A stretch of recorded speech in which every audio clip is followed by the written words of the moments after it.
안녕하세요. 원픽장입니다.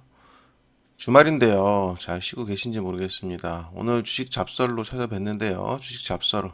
오늘은 주가의 바닥과 상승의 메커니즘에 대해서 한번 잡설을 풀어보도록 하겠습니다. 우리나라 같은 경우 계엄령부터 해가지고 FOMC를 거쳐서 지금 현재 반도체하고 로봇이 상승을 이끌고 있죠. 그래서 지금 현재 바닥을 탈출하는 걸로 보이는데 이 흐름을 전체적으로 크게 어떻게 보고 있고 또 바닥과 상승의 메커니즘은 어떻게 찾아오는지 그거에 대해서 한번 얘기를 말씀드려 볼까 합니다. 일단 첫 번째로 주가의 바닥은 큰 사건이죠. 큰 사건이 발생이 되면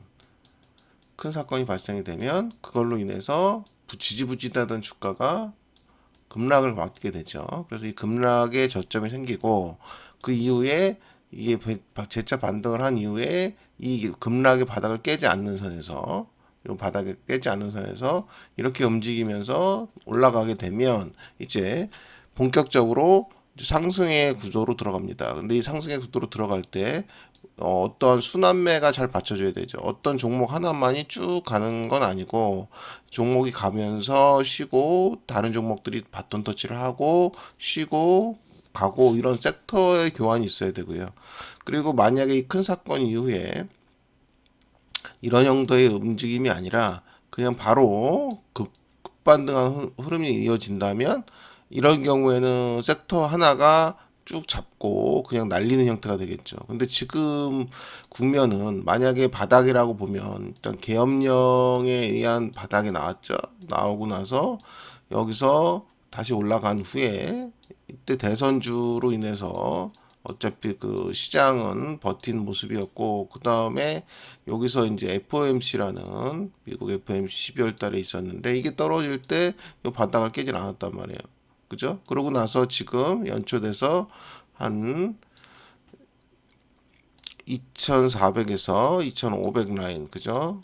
100포인트 라인, 100포인트 좀 넘게 움직였단 말이에요. 여기에 주된 섹터가 로봇하고 지금 반도체죠.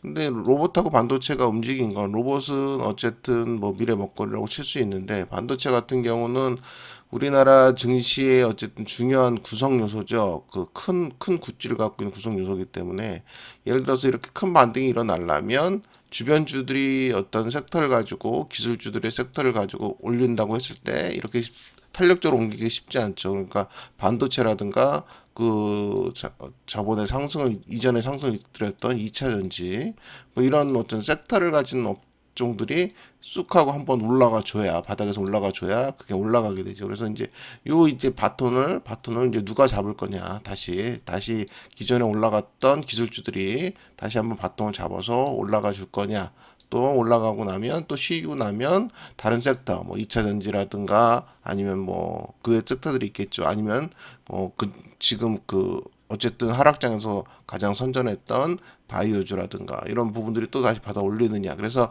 계속 받아 올리는 종목들이 나올 거라고 보여요. 그래서 제가 바닥을 생각하는 이유가 어쨌든 2025년에는 대선도 있고 여러 가지 형태의 섹터들이 움직일 수 있는 공간들이 많습니다. 그래서 서로 간에 갔다가 쉬는 동안 어떤 종목이 다시 이걸 바텀을 이어받고 또 쉬는 동안 또 받고 이게 가능하단 말이에요. 그래서 제가 처음에 말씀드렸던 바닥에서 올라왔다가 바닥을 확인하는 요 국면이 나오고 나서 이렇게 올라가는 형태가 나오지 않을까. 그래서 미국 시장이 계속적으로 강하게 올라갔죠. 미국 시장은 쭉 강하게 올라가는 동안 우리나라 시장은 쭉 역으로 떨어지는 형태가 나왔기 때문에 이 구간의 갭이죠. 이 구간의 갭이라고 할 수 있는 이 갭을 메꾸러가는 형태가 될 걸로 보입니다. 그래서 미국 시장은 너무 가파르게 올랐기 때문에 눌림이나 조정을 받을 때가 됐죠. 당연됐고 요 구간의 힘이 얼만큼이냐 하는 건데 트럼프가 어쨌든 대통령이 되고 이제 취임을 하면서 트럼프로 인한 어쨌든 초반에 효과는 나왔다고 보고요. 그러면 이제 그 이후에 이제 트럼프로 인한 이제 자국 이기주의가 나올 거 아닙니까? 이게 기속적으로 주가를 상승시키는 요소가 될 수는 없다고 보거든요. 당연히 초반에 약을 맞은 것처럼 효과는 있겠지만은 이게 부작용이 분명히 생길 겁니다. 그래서 부작용이 나왔을 때 어느 정도까지 눌리느냐. 그러면서 그동안 바닥에 있던 여러 가지 여러 나라 국가들이 있죠. 뭐 중국도 있을 수 있고 우리나라도 있고 뭐 여러 가지 침체했던 국가들이 어떻게 반등을 해서 이 갭 사이를 메꿔 주느냐는데 이 갭 사이가 뭐 쉽게 메꿔질 거라고 보이진 않아요 지금 현재는. 근데 어쨌든 미증시가 뭐 크든 작든 조정이 있을 것 같고요. 그 다음에 그 우리나라가 어쨌든 상승이 있을 것 같은데 이때 이제 우리나라는 지금 신뢰를 많이 잃어버렸죠. 지금 투자자들에게 신뢰를 어마어마하게 잃어버렸습니다. 우리나라 장 자체가 메리트가 없잖아요. 메리트가 없기 때문에. 그래서 이게 만약에 정권이 바뀐다거나 어떤 획기적인 증시에 대한 정책이 나오기 전에는 뭐 대세 상승으로 간다. 이렇게 보기 사실 어려워요. 그렇기 때문에 그 대세 상승으로 못 간다고 보면 그동안 위에 개미 무덤이 있는 종목들, 2차 전지라든가 이런 종목들은 아무래도 좀 더딜 수밖에 없고 가기가 힘들 겁니다. 근데 이게 그 정책이 바뀌고 어떠한 뭐 증권의 기류가 변한다 그러면 이런 부분들이 전 종목들이 올라가는 형태의 대세 상승이 한번 나올 가능성이 높습니다. 그래서 이게 뭐 지금 뭐 민주당이나 이런 데서 얘기하는 뭐 증권 법안의 그 변경 계획이 있지 않습니까? 그런 부분들이 만약에 실행이 돼서 뭐 PER 기준으로 얼마 이하면 그 부분에 대해서 제재를 가한 형태가 나오는 게 지금 얘기가 되고 있는 것 같은데 뭐 어쨌든지 간에 증권 법안에 혁신이 있게 되면 그걸로 인해서 굉장한 상승이 일어날 수밖에 없다. 그래서 그 국면으로 인해서 강제적으로라도 우리나라 기업들이 배당도 안 해, 그죠? 배당도 안 해. 그리고 그거에 대해 주가가 떨어지든 올라가든 신경도 안 쓰죠. 자기들한테 손해가 없으니까 대주주한테. 그러니까 이런 부분들에 대해서 강제적인 법안을 방정을 하면 이것들 자체가 어쨌든 주가를 끌어올리는 힘을 가질 겁니다. 그래서 미국 시장 같은 경우가 계속 그런 그 힘을 가지고 지금까지 오는 거죠. 그리고 만약에 그 연기금이나 이런 부분에 대해서 미국의 퇴직연금처럼 족쇄를 좀 풀어줄 필요가 있죠. 주식시장이라든가 이런 쪽으로. 요거 같은 경우 뭐 위험하다 어쩌다 하는데 지금 금융시장에서 어쨌든 지금 금리나 어떤 여러 가지 모습을 봤을 때 이 부분을 타개할 수 있는 게 사실은 주식시장이나 이런 거밖에 없거든요. 근데 사실 그걸 안 하고 전통적인 방식으로 했을 때 국민연금의 고갈이나 뭐 이런 부분들은 쉬울 수밖에 없기 때문에 뭐 여기까지 너무 깊은가요? 어쨌든 여기까지 가지 말고 내용을 한번 봅시다. 일단 내용을 한번 봅시다. 일단 제가 아까 말씀드렸다시피 큰 사건이죠. 큰 사건으로 인해서 주식시장은 바닥을 잡는 경우가 수태 많습니다. 그 중에서 여기 보시면은 세계적으로 봤을 때 29년 대공황이 있었죠. 그때는 싹 30% 하락했고요. 그죠? 32년까지 약 90%까지 폭락을 했습니다. 이때는 이제 주식시장이라는 개념 자체가 전 세계적으로 잘 잡혀져 있지 않던 시절이다 보니까 이 부분을 뭐 이제 그 기업에 대한 투자라기보단 종이 쪽지라고 생각하는 경우가 많죠. 어쨌든 도박의 일종으로 생각하는 경우도 많았고. 그래서 이렇게 했지만 결국은 수년간 회복세를 보였고요. 그리고 또 보시면은 73년, 14년 석유파동에서도 미국 S&P 지수는 약 48% 하락했습니다. 그러니까 이게 큰 사건으로 인해서 지수의 급락이 일어나고 여기서 바닥을 잡고 여기서 보시듯이 최저점 기록했고 이후에 서서히 회복하는 형태가 되는 거죠. 87년 블랙 먼데이가 있었고요. 하루 만에 20%가 폭락했습니다. 그러니까 요거에 이제 중요한 건데 보시다시피 대공황이라고 해서 지속적으로 하락을 하는 거죠. 긴 시간 동안. 여기도 마찬가지예요. 긴 시간 동안. 근데 블랙 먼데이라고 해서 한 번에 딱 떨어지는 거죠. 이런 경우는 급반등이 이렇게 나는 거죠. 그래서 이게 여기 떨어졌을 때의 상승 루트가 이렇게 되는 거죠. 얘들은 이렇게 된다 그러면 얘는 이런 식으로 V자 형태가 나오는 거죠. 그러니까 이게 지금 현재 그 우리나라에서도 발생했었던 부분들이 있었고 지금 요 부분은 이제 전체적으로 불황에서 다시 이제 불황을 탈출하는 형태거든요. 근데 지금 우리나라의 시장의 모습은 이쪽에 가깝죠. 이쪽에 가까운 모습이기 때문에 이 모습대로 아마 주가가 움직인다고 보시면 됩니다. 그런 과정에서 이때 주도주들이 서로 바톤 터치 하면서 어떻게 움직여 주느냐, 이거를 보시는 게 키포인트라고 볼 수 있겠어요. 그리고 보시면은 2000년대에 또 닷컴 버블이 있었죠. 유명했죠. 우리나라에서 닷컴 버블 때문에 뭐 코스닥 지수가 아주 개폭락을 했던 적이 있죠. 여기 보시면 78% 하락했고요. 2008년 글로벌 금융위기 이때도 57%까지 하락했고요. 2011년 유럽 재정 위기 한때 20%까지 S&P 지수가 하락을 했었습니다. 이렇게 큰 사건들은 역사적으로 큰 사건들은 바닥을 만든다. 이게 이제 진리죠. 그러니까 큰 사건으로 인해서 바닥이 만들어지면 사람들은 공포심이 극에 달하고 그 공포심은 투매를 일으키고 그게 바닥을 만드는 운명이 되는 거죠. 그러니까 사실 큰 사건이라는 건 사실 그동안 나타나지 않았던 일, 이게 큰 사건일 가능성이 높습니다. 그러니까 그동안 나타났던 일들은 큰 사건이라기보다는 그냥 내성이 생기죠. 내성이 생겨서 어느 정도 버팁니다. 버티고 이걸 그냥 다시 극복을 하는데, 큰 사건, 우리가 경험해보지 못했던 큰 사건들은 사람들의 공포 심리를 극으로 몰기 때문에 이 그 큰 바닥이 대저점이라는 게 나오기 마련이죠. 그래서 이제 미국 증시를 기준으로 봤을 때 이런 큰 사건들을 기점으로 해서 각각의 그 구덩이가 생기는 거죠. 큰 그림을 봤을 때 이런 식으로 미국 증시가 올라왔다 그러면 이 사이에 있었던 수많은 구덩이들이 이런 사건들인 거죠. 우리나라 같은 경우도 비교해 보면 97년 금융위기에 있었죠. IMF 이때 뭐 7월 9월부터 죄송합니다. 98년 1월까지 50% 이상 하락했고요. 이후에 다시 우리나라 극복하고 회복했죠. 그리고 또 2000년대 초반에 버블닷컴 붕괴가 있었고, 이때는 2001년 초까지 약 70%가량 하락을 했었습니다. 또 2008년 글로벌 금융위기 때는 10월, 11월 약 40%까지 급락을 했었고요. 2011년 유럽 재정 위기에도 죄송합니다. 갑자기 기침이 나죠. 급락을 했었고요. 2020년 팬데믹 코로나죠. 코로나 때도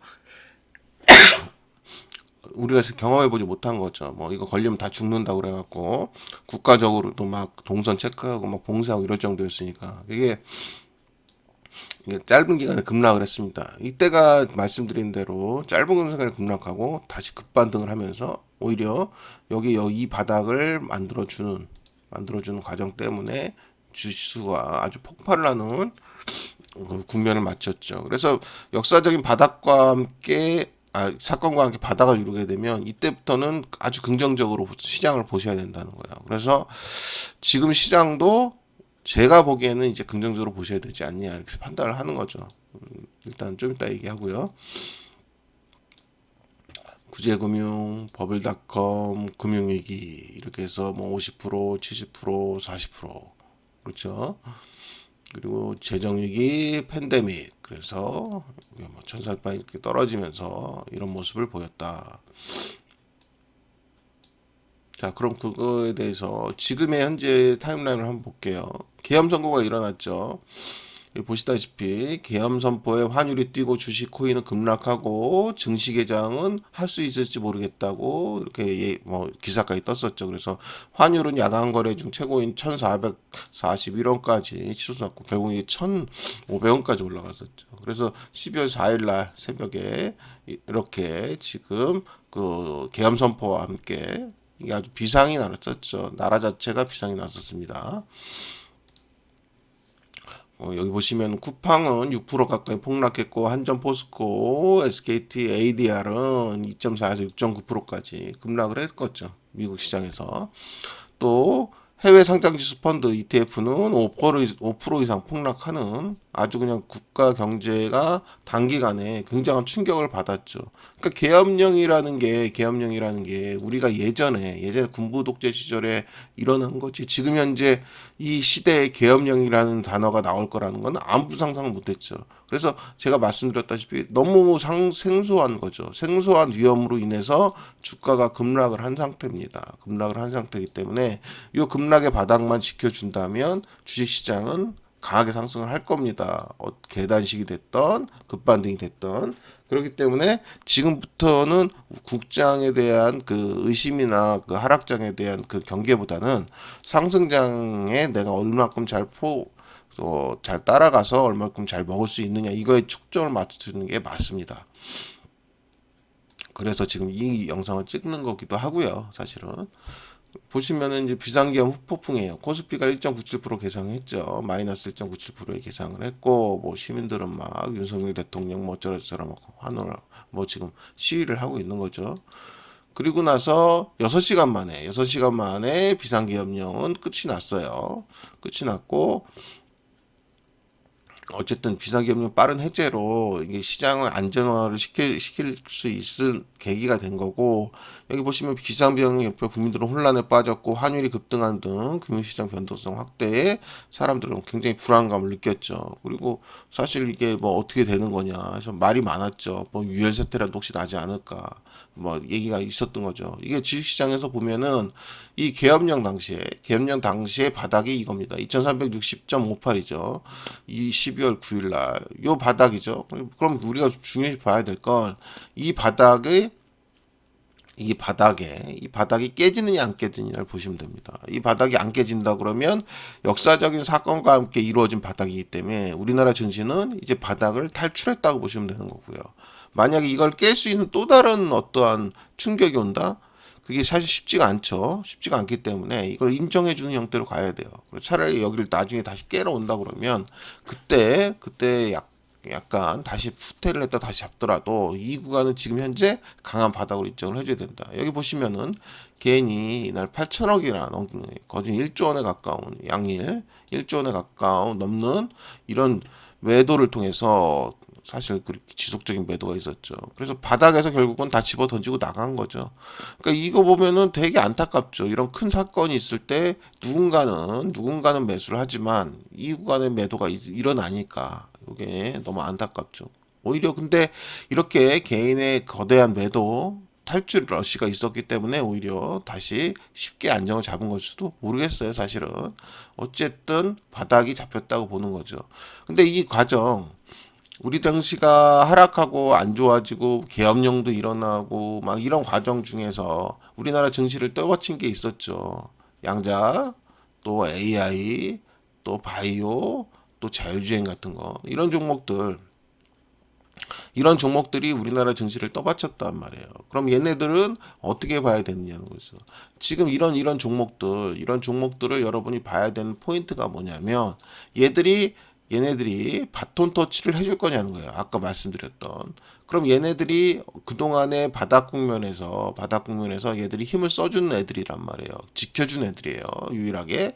지켜준 애들인데 얘들을 제치고 지금 올라오는 국면에 반도체와 로봇이 역할을 했다 그러면 걔들이 또 쉴 거 아닙니까? 그 쉴 때 얘네들이 바톤을 받아줄 수 있느냐? 아니면 다른 섹터가 다시 들어오느냐 아까 말씀드렸듯이 전혀 생소한 그동안 못 갔던 2차 전지라든가 이런 게 오면서 대세 상승으로 가느냐 하는 국면인데 바로 대세 상승으로 가는 국면으로 가지는 않을 것 같단 말이에요. 그리고 지금 이게 이런 종목들이 그냥 끝날 종목들이 아니고 여기도 또 뭐 대선주도 있을 거고 우크라이나 재건주도 있을 거고 그죠. 이런 종목들이 일단은 뭐 양자 같은 경우는 기술로만 지금 평가를 받는 거고 사실 실적이나 이런 건 평가를 받지 못하고 있지만 요 나머지 종목들은 이미 답이 좀 있단 말이에요. 답이 있는 종목이고 현실화되는 국면에서 돈이 몰릴 수 있는 국면이기 때문에 제가 보기에는 얘들이 다시 이어받을 것 같거든요. 이어받고 다시 치고 올라가고 그런 형태가 일어날 거예요. 제가 봤을 때는. 그래서 이런 종목들에 대해서 그동안 그 증시를 이끌어줬던 받침해줬던 종목들에 대해서 눌리는 과정을 적극적으로 좀 활용을 해야 된다. 그렇게 생각을 하고 있는 거죠. 그래서 갑자기 반도체하고 로봇이 가기 때문에 뭘로 모두 다 거기로만 내가 관심을 쏘이고 이렇게 해서는 제가 봤을 때는 적응하기 좀 쉽지 않을 수도 있다. 그래서 결과적으로 주식 시장이 상승을 한다는 건 뭐냐면 주식에 우리나라 주식에 있는 모든 섹터가 다 순환매가 일어난다는 얘기입니다. 순환매가 일어나면서 치고받고 상승을 하거든요. 그 과정 중에서 지속적으로 상승에 동참을 할 그 기술주들을 우리는 눈여겨 좀 보고 있어야 되겠죠. 보시면은 이제 그 내용들 한번 보시면은 양자 컴퓨터 흥한이 돌아온 초전도체 신성 델타테크 한 달 새 100% 넘게 폭등했다고 이제 12월 달에 나온 건데 구글 양자 칩에 초전도 기술 적용하고 특허 등 호재 10만 원 회복하고 구글에서 양자 컴퓨터 성능 향상을 위한 양자 칩 개발했다는 소식이 있다고 그러고 하여간 이게 화두였어요. 시장의 화두였어요. 양자 컴퓨터라는 게 시장의 화두고 그로 인해서 뭐 초전도체까지 그 매기가 번지면서 이제 신기술로 인해서 그 우리가 생각했던 뭐 AI의 그 한계를 한 단계 더 뛰어넘을 거다. 그리고 그걸 혁신적으로 더 우리한테 더 실현을 시켜주는 그 속도를 굉장히 빨리 당겨줄 거다 한 거죠. 그래서 양자 컴퓨터 하나면 비트코인도 뭐그 암호도 해제할 수 있는 아주 그 쉬운 방법이 될 수 있고 뭐 그래서 대단한 얘기들이 많았죠. 그래서 이거에 대한 기대감이 사람들이 어마어마하게 컸습니다. 하지만 이게 실적이란 문제가 있기 때문에 항상 이제 그 발목을 잡을 수 있는 부분이 있지만 어쨌든 이렇게 와서 이 기대감으로 그러니까는 우리가 하락장에서 기댈 데가 별로 없잖아요. 하락장이라는 게 실적이나 이런 게 다 붕괴가 되고 또 실적이 좋다 해도 거기에 들어갈 돈들이 없기 때문에 결국은 사람들의 호기심을 자극하고 사람들의 그 눈을 기대치를 높여줄 수 있는 그런 어떠한 것들이 필요한데 그거에 대한 이제 그 대안으로 이런 그 기술주 우리가 생각하는 미래 기술주에 대한 관심들이 굉장히 클 수밖에 없었던 거죠. 그러면서 이게 아주 거의 열풍이었어요, 사실은.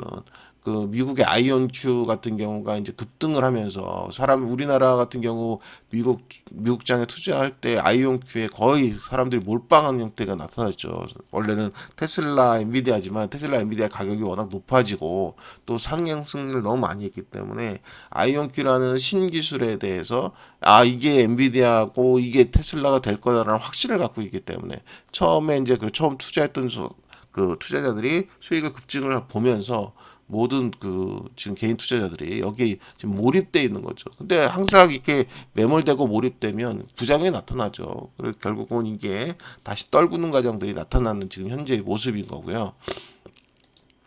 보시면 여기 보시면 아이온큐, 리게팅 컴퓨터, 퀀텀 컴퓨팅, 디웨이브 퀀텀 보시면은 말도 안 되는 상승이죠. 리게팅 컴퓨터 같은 경우는 한 해 동안 1449%가 상승했고 퀀텀 컴퓨팅은 1800%, 517% 말도 안 되는 이 상승률을 사람들이 맛을 보면서 여기에 대한 완전히 매몰되고 또 누군가 벌었다는 소식에 너도 나도 이걸 하게 되고 이걸 또 국내에서 찾게 되죠. 그래서 국내에 그 주식들을 그 양자 컴퓨터의 대장, 뭐 초전도체의 대장, 뭐 이렇게 막 찾게 되죠. 근데 이거는 우리나라의 이 주식들은 사실 여기에 비하면은 그렇게 올랐다고 볼 수는 없습니다, 사실. 그래서 이 구간에 같이 얘들이 조정을 받는 동안에 얘들도 같이 눌린다 그러면 추후에는 다시 한 방 일으킬 수 있다고 봐요, 저는 개인적으로. 그래서 그 부분은 좀 관심을 가질 필요가 있다. 제가 대선주를 얘기할 때도 말씀드렸잖아요.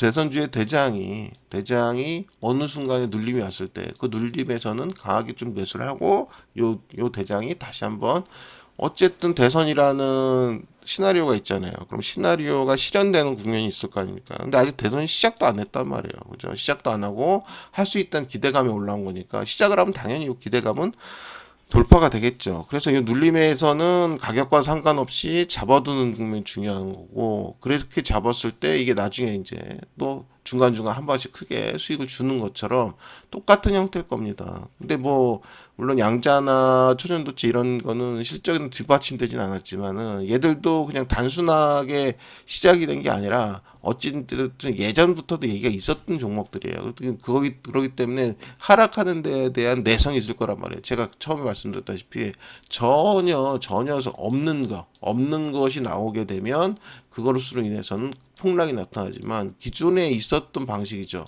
기존에 있었고 그걸로 인해 하락을 겪어봤다 그러면 여기에 대한 내성이 생기는 거예요. 그래서 그걸 받아서 다시 올릴 수 있는 힘이 생기는 거죠. 일단 그렇게 판단을 하고 있습니다. 보시면은 구글 같은 경우에 초고성능 양자 컴퓨터 개발 발표에 이렇게 되면서 이제 슈퍼컴퓨터가 10년 걸린 문제를 5분 만에 양자 컴퓨터가 푼다고 이렇게 되면서 뭐 비트코인도 뭐 회복하고 그러면서 이게 절정을 이룬 거죠. 이날 절정을 이뤘습니다. 이 발표와 함께 양자주들이 절정을 이뤘는데 여기에 이제 어쨌든 젠슨 왕이 한마디 했죠. 상용화 아직 멀었다. 뭐 2, 30년 더 걸린다. 이 한마디에 양자 관련 주식들이 폭락을 한 겁니다. 이 얘기는 뭐냐면 양자에 관련된 주식들에 어차피 큰 자금들이 들어가 있는 게 아니에요. 큰 자금들이 들어가 있는 게 아니라 개인 위주로의 구성이 너무 크다는 얘기죠. 만약에 여기 그 어쨌든 미국의 연기금이라든가 아니면 큰 펀드의 자금들이 이거를 다 지배하고 있었다 그러면 얘가 뭐라고 하든 이런 게 일어나지 않습니다. 물론 약간의 변동이 올라가고 할 수 있겠죠. 어쨌든 양자 컴퓨터에 대한 말 한마디 하나로 이렇게 폭락을 할 수 있다는 건 개인으로 구성되어 있는 거죠. 개인으로. 그렇기 때문에 이 구성된 요소들이 어차피 단합력을 가지고 다시 올리고 이런 부분이 쉽진 않을 거죠. 그렇기 때문에 여기 간에 다소간에 하락한 부분을 바로 회복하는 게 쉽지 않아 보이긴 하지만 이 어쨌든 기대감이라든가 이런 게 확보히 사라진 게 아니기 때문에 하락한 이후에 펌핑이 한 번씩은 나올 거라는 거죠. 이 펌핑만 먹어도 사실 일반 주식의 상승보다는 크기 때문에 그런 부분에서 관심을 가질 필요가 있는데 지금 미국 주식을 관심까지라는 게 아니라 지금 미국 주식은 말씀드렸다시피 올랐잖아요. 그럼 떨어져야 된단 말이에요. 이게 크든 작든 크기는 잘 모르겠습니다만 눌림이든 하락이든 있어야 되는 거고 지금 한국 주식은 바닥을 잡고 이렇게 올라오는 국면이잖아요. 그죠? 상승하는 국면이기 때문에 여기서는 모든 종목이 힘을 받을 수가 있습니다. 근데 여기서는 잘못 잡으면은 뭐 쉽게 말하면 나락에 갈 수 있기 때문에 이 부분과 이 부분은 완전히 구별이 돼야 된다. 그래서 제가 말씀드리는 건 미국 주식의 양자 관련 주식들이 아니라 우리나라 쪽을 말씀드리는 거예요. 그러면서 그 양자와 더불어서 이제 초전도체라고 그 신성델타테크 이런 부분들이 있었죠. 초전도체가 이제 꿈의 소재로 알려졌는데 이게 보시면은 2023년 7월 22일 날 LK99를 개발했다는 소식과 함께 어쨌든 그 논문에 실리고 이거에 대한 이제 관련주들이 급등을 하기 시작했고요. 2023년 8월에 검증 논란으로 인해서 이거는 초전도체가 아니다. 잘못됐다 하면서 이게 이제 주가가 다시 하락했고요. 그다음 23년 9월 초에 이제 추가 연구 발표와 주가 변동이 있으니까 지속적으로 계속 이제 하는 거예요. 근데 이런 내용들이 이전부터 있었던 내용들이 분명히 있고 그로 인해서 급등과 급락을 벌였던 부분들이 있었어요. 있었기 때문에 이거에 대한 내성이 생기니까 일단 예전 같으면 개발을 해서 야 초전도체가 생성이 됐다 나온다 와 초전부터 우리나라에서 발견을 했나 하다가 이게 이거 아닌데 라고 하면 이제 주가가 뭐 젠스당 말처럼 주가가 폭락을 하죠. 폭락을 하고 회복을 못 해요. 근데 이제 주가 연구 발표도 하고 변동 사항도 있고 또 외국에서도 이거에 관심을 갖고 이런 모습들이 보이면서 다시 한번 상승을 하게 되고 또 이런 모습을 계속 보인다는 거죠. 그러니까는 내성이 생긴 거죠. 내성이. 그래서 그런 부분들에 관심을 가져야 되는 거예요. 2023년 9월 중순 이후 혼조세를 기록했고요. 2024년 글로벌 관심 확대와 주가 변동이 일어나기 시작합니다. 아까 말씀드렸다시피 글로벌 기업들과 연구소들이 상온 초전도체 연구에 본격적으로 뛰어드는 거죠. 뛰어들면서 그거에 대한 기사가 나오고 그러다 보니까 저게 진짜였나? LK99라는 게 진짜였나 이런 얘기가 나오는 거죠. 지금 그 초전도체에 대해 말씀드리는 게 제가 아까 말씀드렸던 내용, 그러니까 내성이 생기고 기존에 그러니까 아주 처음에 그러니까 우리가 황우석 박사가 줄기세포를 했을 때 그게 사기다라고 하면서 어쨌든 그 관련주들이 이제 흔적도 없이 거의 사라지다시피 했잖아요. 완전 망해다시피. 근데 그게 아니고 이제 그런 부분이 한 번 있기 때문에 지금 뭐 줄기세포를 했다가 이게 좀 오류가 났다 하더라도 그걸 다시 해가지고 다시 신청을 하고 그런 형태가 되는 것처럼 똑같은 거거든요. 이렇게 돼서 2024년 중반에 상용화 가능성을 검토했다고 거의 나왔거든요. 근데 사실 상용화라는 게 쉽지가 않죠. 근데 일부 기업들은 상온 초전도체 상용화 가능성을 적극적으로 검토한다고까지 나왔기 때문에 이거에 굉장히 폭발이 일어날 수 있었죠. 근데 어쨌든 젠슨왕이 말이 나왔기 때문에 뭐 하락하거나 눌리는 것은 어쩔 수가 없어요. 하지만 그게 폭락해서 없어진다 이렇게 보기는 어렵다는 거예요. 그래서 이제 그 큰 폭의 하락이 있다 그러면 그 구간은 적극적으로 한번 생각을 해봐야 된다는 거죠. 그래서 2025년 1월에 젠슨왕이 상호전도체 상용화가 20, 30년 걸릴 거라는 얘기에 아주 폭락을 했습니다. 이 폭락은 오히려 기회가 될 수 있다 이렇게 판단을 하는 거죠. 보시면 아까 보셨다시피 계엄령으로 인했던 2360 라인인데 그 이후에 이제 추가적인 이제 그 지수를 끌어내릴 수 있는 12월 달에 FOMC가 발표가 됐죠. 이때를 제가 계속 눈여겨보자고 했지 않습니까? 이 FOMC의 그 저가 주가가 그 계엄령의 저가를 깨느냐 안 깨느냐 이게 이제 우리나라 주식시장이 이제 본격적으로 바닥을 찍고 반등을 하냐 안 하냐에 결정짓는다고 제가 말씀을 드렸고 여기 보시다시피 2400은 깼습니다만 2360을 깨지 못하면서 바닥을 이렇게 만들어졌죠. 그래서 결과적으로 계엄령의 바닥이 만들어지고 FOMC 바닥이 만들어지면서 이렇게 바닥을 깨지 못하는 형태가 나왔죠. 그러면서 이제는 100포인트 이상의 추가 상승이 일어나면서 이제 상승을 하는구나. 이제 주가의 바닥을 잡았구나. 이렇게 판단을 하시면 된다는 얘기예요. 보시면은 그러면서 지금 뭐 반도체하고 여기 보시면 반도체하고 로봇이 상승을 이끌면서 지금 여기 보신 대로 2400부터 2515까지 20일까지 120포인트가량 급등을 하게 됩니다. 새해 들어서 급등을 하게 되고 이 구간은 아까 말씀드렸던 대로 이런 구름이죠. 바닥을 찍고 올라왔다가 FOMC가 바닥을 못 깨고 하면서 이렇게 올라온 국면입니다. 그럼 보시면은 이 올라온 국면에서 지금 로봇과 지금 그 반도체가 이걸 갖고 계속 이렇게 갈 수 있느냐는 거죠. 이건 아닐 거라고 봐요. 얘들도 다시 눌림이 나올 겁니다. 얘들도 다시 눌림이 나오는 구간이 나올 거고 그때 다시 한번 기존에 있었던 우리가 관심을 갖던 종목들이 이걸 바톤 터치해 주느냐. 만약 바톤 터치를 해준다면 주식시장이 완전 상승 장세로 들어갔다고 보면 되고요. 다시 어떠한 그 섹터의 반등이 없이 지지부진하다 그러면 아주 대세 상승으로 다시 돌아가는 건 아니고 일단 바닥은 찍은 상태에서 지루한 상승과 횡보 국면으로 이뤄지겠죠. 그래서 미국 시장의 조정과 눌림이 끝나고 나서 올라갈 때 같이 올라가는 형태가 나올 겁니다.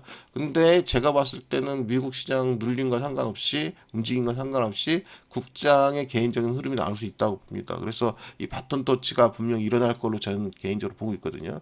그래서 기존에 먼저 갔던 주식들의 눌린 구간, 이 구간들을 적극적으로 한번 활용해 보시는 것도 하나의 방법이다. 그리고 제가 말씀드렸던 월초에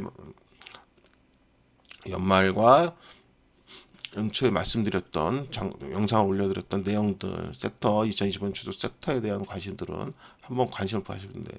이제 그 로봇과 반도체가 이끌었는데 이 로봇 같은 경우를 보시면은 2010년대 초반 로봇 산업이 태동했고요. 2014, 16년에 로봇 기술의 발전과 주가 상승이 일어났죠. 구글이 보스턴 다이내믹스를 인수하면서 로봇 산업에 대한 관심이 높아졌고요. 15, 16년에 벌써 인공지능 기술과의 결합으로 로봇의 활용 범위가 확대됐어요. 이거 보시면 내용을 보시면 어때요? 이게 지금의 내용이거든요, 사실.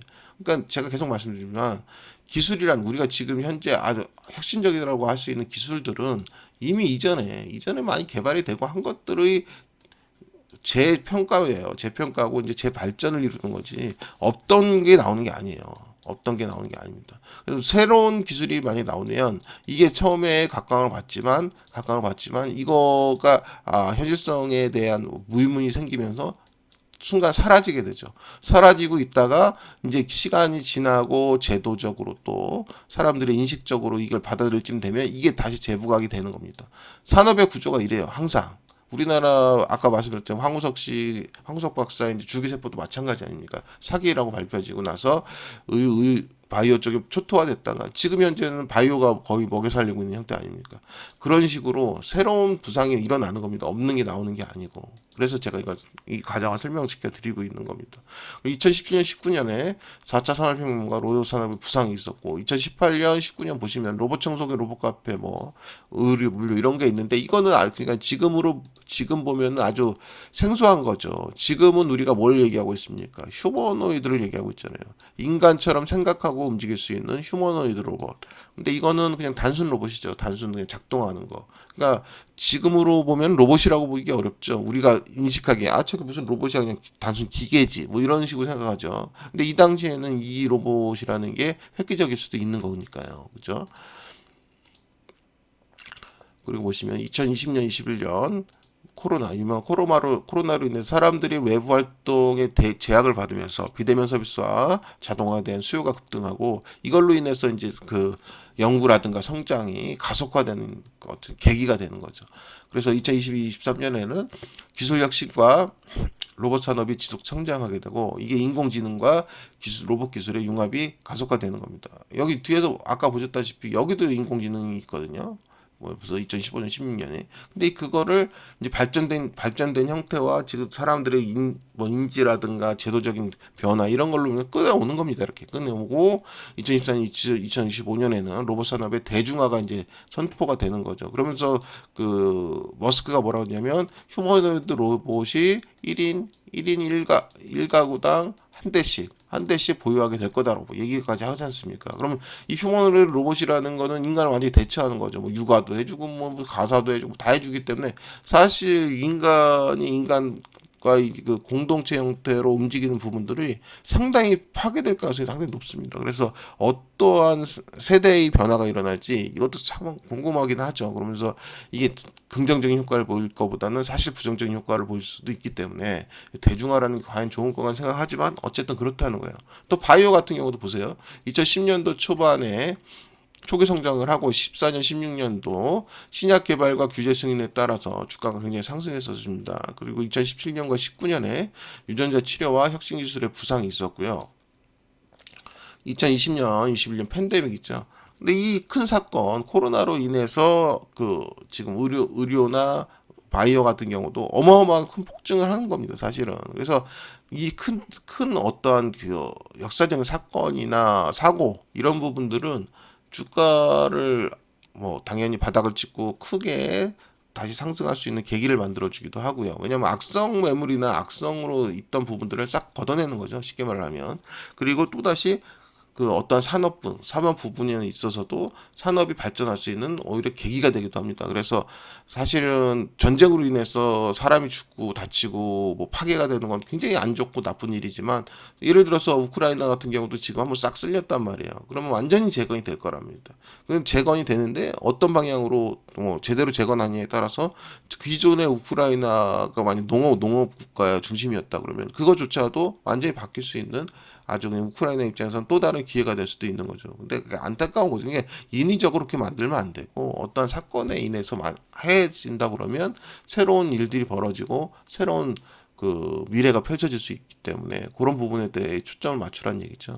2023년 기술혁신과 시장 확대가 있었고요. 2023년에는 글로벌 헬스케어 지수 증가와 뭐 세계가 어쨌든 의료가 발전하면서 고령화가 진입하게 되고, 고령화가 아주 지금 심각한 부분이죠. 그렇기 때문에 이 고령화를 심각하다고 사회적 문제로만 인식했는데, 이거를 힘으로 바꿀 수 있는 어떤 그게 바이오죠, 사실은. 그래서 바이오라든가 로봇도 보면 뭐 웨이러블 형태도 많이 나오지 않습니까? 그래서 어쨌든 노령으로 힘도 없고 어쨌든 그 아프기만 하고 이런 그 전통적인 모습에서 나이만 먹었을 뿐 정상적으로 활동을 하고 정상적으로 사회에 기여할 수 있는 노인 인구를 만들어내는 거, 이게 아마 그 초선군 선진국으로 들어갈 수 있는 기반이고, 그게 아마 국가의 힘이 될 겁니다, 향후. 그래서 바이오주의 관심은 상당히 높을 수밖에 없습니다. 그래서 보시면 국내 바이오주가 그동안의 침체를 겪고 이제 2024년, 25년에는 바이오주가 부상을 하고 글로벌 진출, 뭐 신약 개발, 뭐 신약 뭐 수출 뭐 하면서 어마어마하게 지금 약진을 하고 있는 국면입니다. 그래서 결국은 어떠한 큰 사건은 그 산업의 발전과 또 어쨌든 주가의 발전을 이룰 수 있는 아주 중요한 요소다. 그래서 우리가 겪었던 계엄령이라는 거는 지금 그 어쨌든 국가적으로 굉장히 손해고 뭐 했지만 그 전에 너무 국가 자체가 경제가 침체됐고 이런 부분들을 그나마 다시 돌려줄 수 있는 그 마지막 바닥의 기폭제 역할을 할 수도 있는 거기 때문에 그걸 그렇게 평가를 해도 되지 않을까 지금 생각을 하고 있는 거죠. 보시면 셀트리온, 삼성바이오로직스, SK바이오팜, 알테오자, 뭐 HLB 있는데 보시면은 얘들이 다 어떠한 그 파이프라인들을 다 기대할 수 있는 파이프라인들을 다 가지고 있단 말이에요. 그래서 이 파이프 라인들이 어떻게 터지고 또 어떻게 실현되느냐에 따라서 새로운 혁신이 한번 일어날 수 있죠. 그래서 의료, 바이오 관련 주들도 우리나라에서 지금 현재는 가장 중요시되는 섹터이기 때문에 관심들을 많이 가지고 있어야 되겠죠. 근데 제가 이 바이오주 쪽은 좀 약해서 일단 보시는 대로 세계 최대 투자 행사 JP 모건 헬스케어 컨퍼런스가 13일 날 개막이 되고 이게 서정진이 예고한 셀트리온 신약 파이프라인 공개가 이날 있을 예정입니다. 그렇기 때문에 이날 있으면서 다시 한번 바이오주에 관심이 싹 쏠리겠죠. 그러면서 각 바이오주들의 그 파이프라인들에 대한 재평가와 재점검이 있을 수도 있습니다. 그래서 요거를 기점으로 바이오주가 다시 한번 움직일 수 있다. 그렇게 보면은 지금 로봇하고 반도체가 이렇게 끌어올린 거를 요 채널을 바이오가 다시 잡을 수도 있겠죠. 예를 들면 요 지금 타임라인으로 본다면 어쨌든 요가 뭐가 잡을지가 중요하지만 지금 잡을 게 많아요. 보시면 재건도 있죠. 그 다음에 대선주도 있죠. 그 다음에 그 뭐 양자를 비롯한 아주 기술주가 있죠. 초년대체 같은 기술주도 있죠. 뭐 바이오도 있죠. 많이 있습니다. 언뜻 지금 제가 잘 생각이 안 나는데 많이 있어요. 그래서 이런 부분들이 이 바탕을 다시 잡을 수 있느냐. 그리고 로봇과 반도체의 눌림은 생각보다 길게 안 나오고 짧게 나오면서 다시 한번 이들과 함께 다시 한번 올렸을 때가 주가가 튀어 올라가겠죠. 그래서 그 중에서 이제 어쨌든 주가가 바닥에서 올라갈 때는 대형주들이 있죠. 각 섹터의 대형주들. 예를 들어 로봇 같은 경우는 네이버 로보티스가 제일 캐퍼가 크지 않습니까? 그 구찌가. 근데 걔들이 상한가를 치는 형태의 움직이 나오지 않습니까? 그것처럼 대형주들이 한 번씩 펑펑 쳐줘야 주가 코스피 지수는 올라가겠죠. 근데 지수가 만약에 그 대형주들이 펑펑 쳐주는 모습이 안 나온다 그러면 그 가운데 각 섹터들의 그 있는 그 소형주들 있잖아요. 이 소형주들은 이 지수 상승과 상관없이 이미 바닥을 지수가 잡았다고 생각하면은 펌핑이 어마어마하게 일어날 겁니다. 그래서 각 섹터들의 소형주나 어쨌든 기술주 부분은 분명히 우리가 좀 잘 파악하고 그 부분에 어떤 매수 포인트가 있다면 적극 활용해야 된다 봅니다. 그리고 제가 연초부터 올려드렸던 이 내용들이죠. 여기 보시면은 대선 전쟁 2025년 주도됐다. 그리고 우크라이나 재건주, 자율주행. 요거를 왜 올려드렸냐면 이거는 답이 나와 있는 거예요. 대선은 일어날 수밖에 없죠. 그럼 이거는 어쨌든 제가 본격적으로 여기 돈이 흘러가면서 싸움이 나올 거고요. 우크라이나 재건주도 트럼프가 어쨌든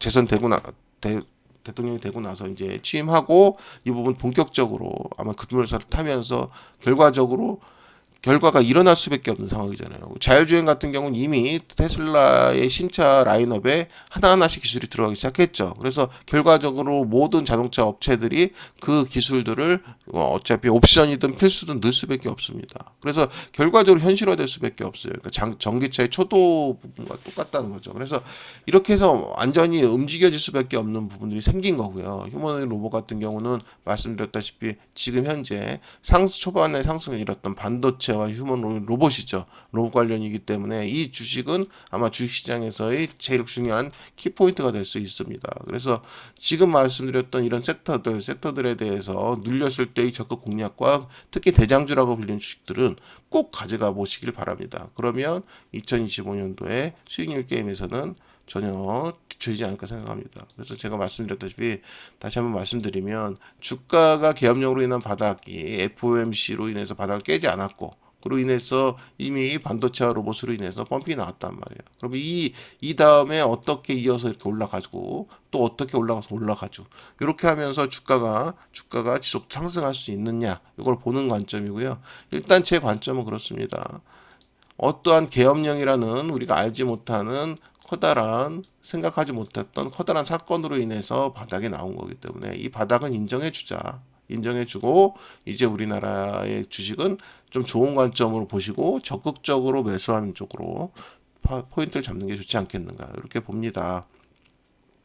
그래서 이제 이렇게 오늘의 주식 잡설은 주가의 바닥과 상승의 메커니즘에 대해서 한번 잡설을 풀어봤고요. 계엄령과 FOMC 또 우리가 뭐 초전도체 같은 기술주들이 받쳐줬고 또 반도체와 로봇이 상승을 초반을 이끌면서 우리나라 주식이 또 우리나라 주식시장이 안정화되고 다시 한번 상승하면서 이제 여기에 플러스 제도 개선도 확실하게 이루어지면 좋겠네요. 그래서 우리나라도 미국 시장처럼 주식시장이 지속적으로 우상향을 하면서 투자자들한테 기쁨을 주는 그런 시장이 되었으면 하는 바람이 있습니다. 어쨌든 오늘 주식 잡설도 항상 영상의 길이가 길어졌는데 감사드리고요. 주말 잘 보내시기 바랍니다.